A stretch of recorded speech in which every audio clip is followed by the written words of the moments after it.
के पुण्य पावन अवसर पर इस विधान परिषद सभागार में उपस्थित बिहार विधान परिषद के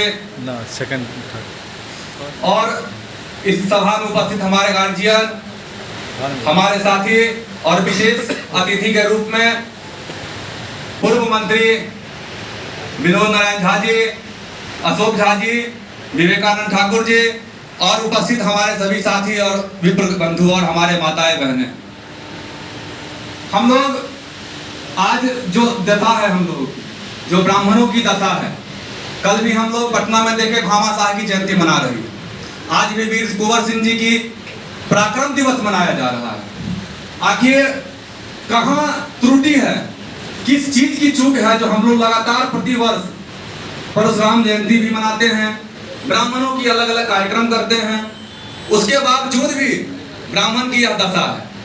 तो आज हम लोग भी सामाजिक जीवन में, राजनीतिक जीवन में सक्रिय हुए, अपनी पढ़ाई लिखाई छोड़ करके आंदोलन की रुख अपनाए।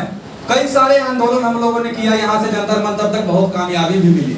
हम ऐसे गांव से आते हैं जिस गांव में हमने डिबिया में पढ़ा था, जिस गांव में लालटेन में हमने पढ़ा था, उस गांव में आज भी चचरी पे हम लोग चलते थे।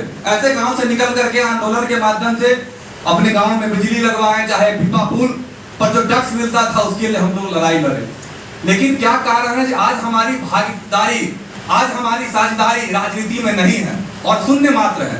या जो लोग, जो हमारे गार्जियन राजनीति में है भी किसी ना किसी दल में, तो आज वो इस तरीके से हैं जो एक शब्द इधर अगर बोलते हैं तो कहीं ना कहीं उनके अपने राजनीतिक कैरियर पे दिक्कतें आती है। कहीं ना कहीं वो भी बोलना चाहते हैं, हम केवल उन्हीं का दोष नहीं देंगे जो वो नहीं करते हैं, हमने इनको विधायक बना दिया। आज इस सभागार में आप बैठे हैं, क्या सभागार आज हमें इसलिए मिल पाया है कि आज हमारे और आपके बीच के ब्राह्मण यहाँ पर सभापति हैं, इसलिए आज हमें ये सभागार मिला है। इसलिए आपको इस चीज को जानना होगा, जब आपके समाज के लोग विधायक बनेंगे, मंत्री बनेंगे, केंद्र में राजनीति करेंगे, जब आपकी साझेदारी होगी तभी आपकी भागीदारी होगी, और जब आपकी भागीदारी होगी तब समाज का विकास संभव हो सकता है। लोग कहते हैं जो विकास, ब्राह्मणों तो केवल जातिवाद की बात करते, सभी लोग ब्राह्मण को गाली देते हैं। एक बाबर में श्राम है, बाम से पाले, हम तो उनका सुनते रहते हैं, इसलिए सुनते हैं क्योंकि सुनना जरूरी है। अगर हमें कोई विरोध करता है तो उनकी जानकारी लेना भी जरूरी है। वो कहते जो ब्राह्मणों ने ये किया, मैं किसी जाति विशेष की बात नहीं करता, मैं राजनीति में हूं तो मेरे साथ सभी जाति के लोग हैं, हम संगठन चलाते हैं, हम किसी दल में नहीं है, और मेरे साथ सभी जाति के लोग हैं।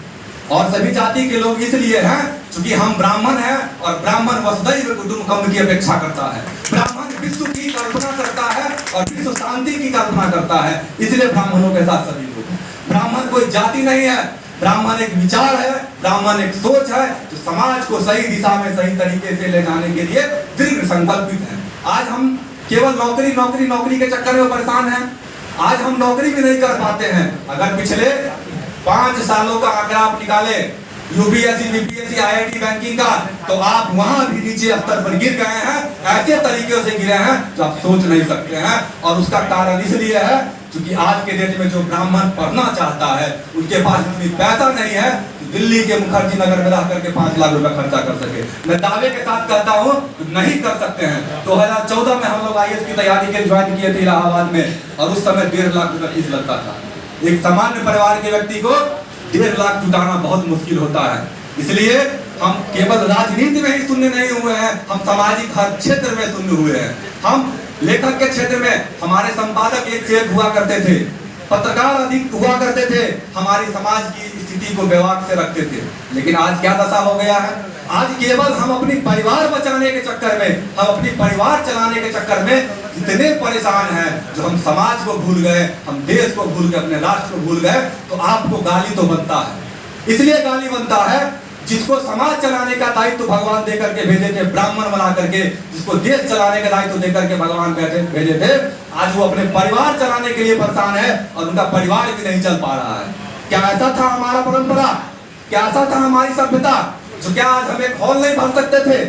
क्या हमारी ये सभ्यता है?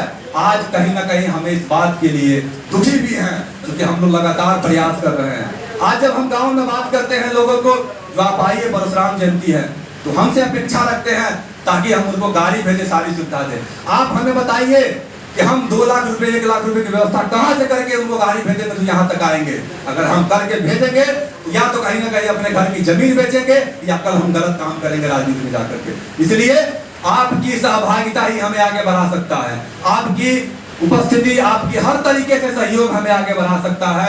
इसलिए हम ये भी नहीं कहेंगे कि हम बहुत कम मात्रा में हैं, हम कम मात्रा में नहीं है। एक विचार लाखों व्यक्ति के ऊपर भारी है। गांधी जी का विचार आज पूरे विश्व में चमक रहा है। एक सुभाष चंद्र बोस अकेले निकले थे, चंद्रशेखर आजाद अकेले निकले थे। शहादत के लिए एक अकेला काफी होता है और हम चाहते हैं आप सभी का सहयोग बने। हमारे गार्जियन का अनुभव हम लोग तो लगातार सीखते हैं और सीखने के क्रम में जितेंद्र जी जो संस्थापक है ब्राह्मण महासभा परशुराम सेवा संस्थान के, हम उनको संस्थापक को तहे दिल से धन्यवाद देते। आप कम से कम लगे तो हैं, आज हिम्मत न हारने वाले को हम सलाम करते हैं। क्योंकि एक पंक्ति है मैं सुनाता हूँ, जो सफर में धूप तो होगी तो चल सको तो चलो, सफर में धूप तो होगी जो चल सको तो चलो, सभी है भीड़ में तुम भी निकल सको तो चलो, किसी के वास्ते राह नहीं बदलते, तुम अपने आप को खुद बदल सको तो चलो। इसलिए आप सबों के बीच एक बार जयकारा, जय जय श्री परशुराम।